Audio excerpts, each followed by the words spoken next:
The Selfish Path to Romance. Download Chapter 1 for free at drkenner.com. Debbie, you want to figure out how to bring some sunshine back into your life, some happiness into your life? Yes. Yeah, what's going on? Well, I was married for 32 years, but I was gotten a divorce back in the early 80s. I'd caught my husband with my sister. With your sister? Mm-hmm. Okay. And so I raised my boys, Yeah. and I stayed together, my youngest son. When you say you stayed together, you divorced your husband, Right, though, and we got back together. Oh, you did get back together with him. I wanted my sons to have their dad because I couldn't think of anybody else getting on to them. Okay. How old were your kids? They were about 4 and 2 at the Oh, time. real little ones. And then I struggled, and then we stayed together, and then... And things got better? Your sister was out of the picture, I take it? Well, no, in my heart, being nice to someone makes me feel better. I couldn't just be rude and mean and hateful.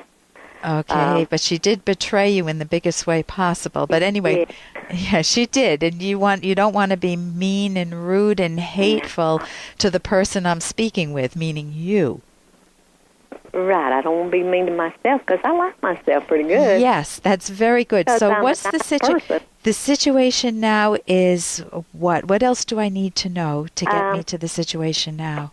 Well, I lost my son that was 22. What happened? An accident. Just recently? It will be 2 years, February the 11th. Okay, very, very painful. A car accident? Yes. Yeah. And what do you do? What have you gotten help since then? Have you gone to? No. I just I don't want to be put on medication. Okay. Maybe you could see a cognitive therapist because they will give you a lot of good coping skills, good thinking skills. Mm-hmm. But anyway, tell me what's going on. So you lost your son 2 years ago. Yes. And Wow. it's still very raw. I can hear that. Yes. And then 3 years in July Yeah. is when I left my ex-husband, but we stayed together for so long. Okay. And So you then left. Go ahead. Then I met the guy that was my first love, Yeah. and he was, he's not a family type person. Yeah. And I thought that, I guess maybe I go for the weaker people and thinking that I can make things better, but I'm just not happy. Okay. So what? So let me see if I hear you correctly. That you have multiple traumas in your life. 3 major ones that you're telling me right now are that you found your husband sleeping with your sister, you divorced him, this is years ago, and Yes. then you chose to get back together with him and to turn the other cheek with your sister and to try to move on. But the scars are still there. They never go away, believe me. No. I don't even need to tell you that. You know that's... So then you had one of the most horrific tragedies a mom can have, which is to lose a son, to lose somebody who's healthy. It wasn't even to cancer, because then you know there's not much you can do. It's to an accident, a car accident. And was your relationship okay with him when he died? Oh, honey, he was my best friend. He was your buddy. He was my best friend. Believe it or not, that makes it easier when it makes it very hard because you love him. Mm-hmm. Sometimes when a mother loses a son and they were very bitter towards one another, there's no way to ever repair that. Whereas your lasting memories, nobody in the world can take away that, oh, honey, that you just said to me, that warmth. You have that with your son for life. Meaning he's not around, but your memories are still around, and your memories of him will be around for as long as you live. You'll carry that with you.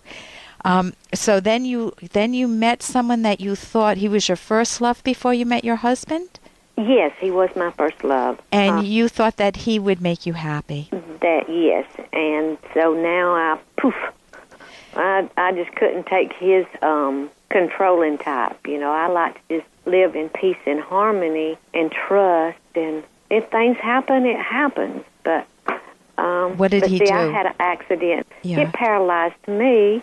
Your accident paralyzed you? Yes, for about 2 years. Yeah.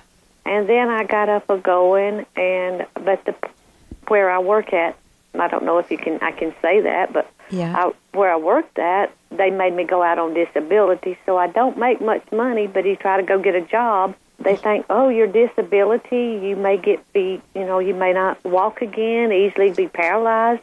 They don't want to take that risk no more. And I'm used to I'm an independent type Okay, person. so let me tell you, your goal, you're wanting to be happy. First, let me give you some organization with this. Number one. Hey, I got to interrupt this because we've got to pay some bills. 30 seconds, that's it. A very quick ad, and then Ellen will be back. Do you ever feel overlooked in your romantic relationships? Well, when it comes to love, sometimes it's good to be selfish. Find out why in the provocative book, The Selfish Path to Romance. Being selfish means valuing yourself, so your partner will value you. Discover the secrets to keeping yourself front and center in your relationship and building a romance that will last. Find The Selfish Path to Romance by Drs. Ellen Kenner and Edwin Locke on Amazon or at selfishromance.com. That's The Selfish Path to Romance on Amazon or selfishromance.com. You're wanting to be happy. First, let me give you some organization with this. Number one, with your son, you need to go through the grief. If you have not had counseling with that, I would see if you could get some supportive therapy with that from a cognitive therapist.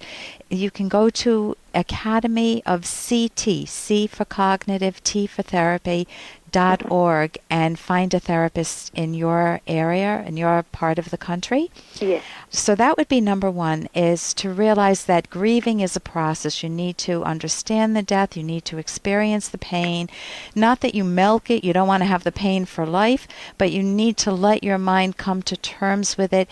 You need to be able to realize that you want your life to go on. You have to form a new identity without being with your son, and keeping him alive in a way that's very personal to you, very nice to you. So that's the first piece. The second piece, yes, if you think you have a pattern of picking up weaker men who need to be rescued and need to feel good about themselves by controlling you,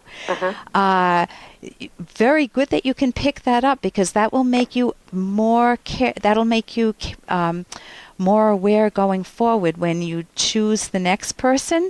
Try to find one that has some good self-esteem and doesn't need to control you. And the last thing is that you want to have some purpose in life, some career, some job, even if it's volunteer work, something that gives you a sense of purpose. It's always great to make money, though, so don't give up on yourself. I would keep looking and keep thinking outside of the square. Maybe there's something you can do that you never thought of that would give you a wonderful source of income. So I want to thank you so much for the call, Deb. And here's a little more from Dr. Kenner. What is all that stuff? Do you always carry this in your bag? Yeah. Are you gonna be like a shopping bag lady? You know, like sit in alleyways and like talk to buildings and wear men's shoes and that kind of thing? And that's from the Breakfast Club. And none of us want to be a person that's homeless or doing nothing with their life. The whole goal of your life is to find a purpose that you love and make plans to pursue it. And even if it's not something you can reach immediately, like many careers take longer term goals, can you at least get a job to earn the money towards that career, to go back to school? Take some steps towards your dreams. Don't give up on your dreams as long as they are realistic. For example, if I wanted to be a brain surgeon, obviously at this stage in my life, I'm not going to become one, and I wouldn't be accepted into medical schools at my age. So, but if you have realistic goals, really value yourself enough so that you pursue them. Don't let anyone talk you out of them if they're realistic and they're your goals and they're your dreams. For more Dr. Kenner podcast, go to drkenner.com and please listen to this ad. Here's an excerpt from The Selfish Path to Romance, the Serious Romance Guidebook by clinical psychologist Dr. Ellen Kenner and co-author Dr. Edwin Locke. Romantic partners need to communicate constantly, but about what? The possibilities are endless. Be creative, revealing things about yourself, your likes and dislikes, your attitudes and values can be very effective. Tell your partner what you like, such as, boy, do I appreciate it when I come home late and I smell dinner cooking. Thanks. Or, I love the way you look in that suit. If you don't like something your partner does, communicate this in a positive way. For example, sweetheart, I enjoy making love with you most when you've just showered and your breath is fresh. You can download Chapter 1 for free by going to drkenner.com. And you can buy The Selfish Path to Romance at amazon.com.